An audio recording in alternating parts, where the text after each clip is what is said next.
कथा से जुड़ी हुई एक कहानी की फ़िल्म कल रिलीज़ होने वाली है। इसका नाम है महाअवतार नरसिम्हा। भगवान विष्णु के चौथे अवतार कहे जाने वाले भगवान नरसिम्हा जी के बेस ये मूवी होने वाली है। 3D एनिमेशन के तौर पे ये फ़िल्म हमारे सामने रिलीज़ होगी थिएटर्स के अंदर। उनसे जुड़ी हुई कुछ बातें आपके सामने रख रहा हूँ कि वो एक सिनेमैटिक यूनिवर्स है। मतलब कि पूरा का पूरा ब्रह्मांड इसके ऊपर इसका पूरा ब्रह्मांड बनेगा इस मूवी से जुड़ा हुआ। मैं बताता हूँ कि जैसे मार्वल वाले, जैसे हॉलीवुड फ़िल्म वाले अपना एक अलग ही फ़िल्मों के यूनिवर्स चला रहे हैं, अलग ही यूनिवर्स चला रहे हैं। जैसे कि वो कॉमिक पैसे ले रहे हैं या फिर कहीं से भी ले रहे हैं, किसी भी तरह से वो लिखी हुई है, उन पे ये बेस्ड ये फ़िल्में बना रहे हैं। और वो भी एक मनगढ़ंत एक फ़िक्शनल स्टोरी पे ये फ़िल्में बना रहे हैं वो लोग। पर हम ऐसा नहीं करेंगे भाई।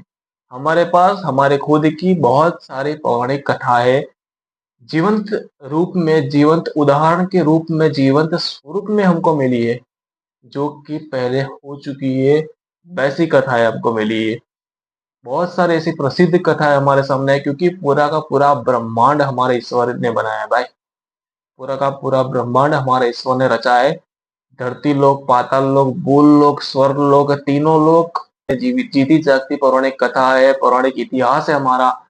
उन पे बेस्ड हमको अभी सारे के सारे मूवीज़ हमारे भारतीय लोग अभी जाग चुके हैं और उनको भी पता लग चुका है कि हॉलीवुड वाले अपने कुछ मनगढ़ंत कहानियाँ लेके आ रहे हैं, तो फिर हम हमारा इतिहास को क्यों ही ना उजागर करें और सबके सामने लाएँ। जो आज होली मनाते हैं, होलिका जो थी वो प्रहलाद को लेके बैठ गई थी आग के अंदर और प्रहलाद को कुछ नहीं हुआ था, पर होलिका खुद जल के राख हो गई थी। वही कथा हमको सबको मालूम है, और वो कथा के पीछे क्या रहस्य है, वो शायद किसी को नहीं मालूम है कि प्रहलाद के पिता कौन थे, प्रहलाद का पिता का भाई कौन था, और वो दोनों भाई भगवान विष्णु के दुश्मन क्यों थे? प्रहलाद के पिता हिरण्यकशिपु कौन थे? उनके भाई कौन थे? और ऐसी बहुत सारी हमको कथाएँ जीवंत स्वरूप में मिली है, जीता जागता एक इतिहास के स्वरूप में मिली है, और वो अमानत हम भूल चुके हैं धीरे-धीरे। तो वही उजागर करने के लिए अब हमारे कुछ भारतीय लोग फ़िल्म के माध्यम से हमारे सामने ला रहे हैं। तो वो देखना भी हमको बनता है और इस मूवी को सपोर्ट करना भी हमको बनता है, महाअवतार नरसिम्हा को। क्यों? क्योंकि इसके पीछे एक कड़ी है सिनेमैटिक यूनिवर्स, इन्होंने लगाया है। ये सिनेमैटिक यूनिवर्स इसलिए कहा जाता है कि इसके बाद हमारी पौराणिक कथा से जुड़ी हुई बहुत सारी ऐसे फ़िल्में भी हमको देखने को मिलेगी। इसी यूनिवर्स में ऐसे ही 3D एनिमेशन टाइप में। और किड्स वगैरह आप भूल ही जाओ कि ये किड्स के लिए बनती है, ऐसी मूवीज़ भी बिल्कुल नहीं हर एक ऐज के लोग इसको देख सकते हैं, वैसी मूवीज़ होती है। यहाँ पे कहानियाँ प्रसिद्ध है क्योंकि पूरा का पूरा ब्रह्मांड हमारे ईश्वर ने रचा हुआ है। भूलोक हो, पाताल लोक हो, आखा ब्रह्मांड पूरा यूनिवर्स हमारे भगवान ने, हमारे ईश्वर ने रचा है। तो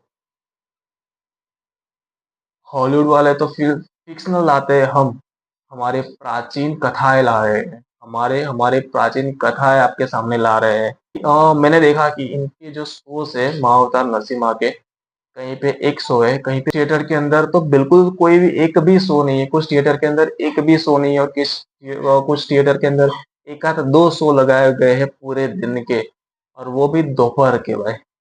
इतनी ज़्यादा जाती हो रही है भाई। और सैयारा जैसी मूवी के 15-20 शो एक ही दिन के अंदर, 15-20 शोज़, ऐसी वाहियात फ़िल्मों के लिए आपको सीटें या फिर आपको स्क्रीन मिल रही है, पर ऐसी जो स्पिरिचुअल जैसे हमारे कल्चर, हमारी संस्कृति से जुड़ी हुई, ऐसे हमारी कथाओं से जुड़ी हुई, हमारे भगवान से जुड़ी हुई ऐसी कुछ मूवीज़ होती है, उनको बिल्कुल जगह ही नहीं होती थिएटर के अंदर रिलीज़ होने की। हाँ, सिनेमैटिक यूनिवर्स बनाने जा रहे हैं ये लोग। तो सबसे पहले नरसिम्हा जी की मूवी आएगी 2025 में अभी तो, और उसके बाद 2025 के अंदर नरसिम्हा जी पे बेस्ड मूवी आने वाली है अभी। उसके बाद आएगी 2027 के अंदर अगला इंस्टॉलमेंट होगा, जो होगी परशुराम जी पे बेस्ड ये मूवी होगी 2027 में। और उसके बाद आएगी 2029 के अंदर रघुनंदन नाम की मूवीज़। 1 साल बीच में गैप होती है और उसके बाद 2031 के अंदर 2031 के अंदर एक फ़िल्म आएगी उनकी द्वारकाधीश जी पे बेस्ड मूवी आएगी 2031 में। और उसके बाद 1 साल का गैप और 2033 के अंदर आएगी गोकुल नंदनम मूवी। बाद आएगी 2035 और 2037 अकॉर्डिंग कल्कि पार्ट 1 और कल्कि पार्ट 2। 2 पार्ट के अंदर कल्कि भगवान विष्णु के ही जो अवतार थे, उनको 2 पार्ट के अंदर उनकी मूवी को 2 पार्ट के अंदर बाँट दिया है, कल्कि पार्ट 1 और कल्कि पार्ट 2। वो कैसे हमारे सामने लाएँगे वो कुछ पता नहीं है। कहाँ से वो स्टोरी लाएँगे, कहाँ से वो किस ग्रंथ और उन्होंने तो कहा है कि हम पौराणिक कथाओं से ही सारी की सारी इन्फॉर्मेशन लेंगे।